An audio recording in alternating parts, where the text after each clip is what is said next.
ওরা আমায় এভাবে কেন মারলো মা?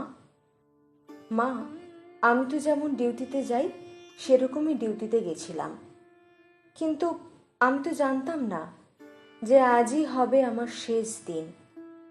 আমি তো আমার জুনিয়রদের সাথে একসাথে কত গল্প করতে করতে রাতের খাবার খেয়েছিলাম। জানো মা, অনলাইন থেকে অর্ডার করে আনিয়েছিলাম আমার প্রিয় খাবারটা, ওটাই আজ খেয়েছিলাম। তখনও যদি একটু বুঝতে পারতাম এটাই শেষ খাওয়া, এটাই শেষ গল্প। ডিউটির বাঁধনে আমি যখন ক্লান্ত হয়ে গেলাম, মা, আমার চোখ দুটো ঘুমে বন্ধ হয়ে যাচ্ছিল। একটু শরীরে ক্লান্তি মেটাতে গেলাম।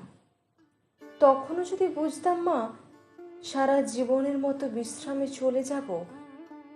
তখন ভোর রাত, আমি ওয়ার্ডে একা তখন।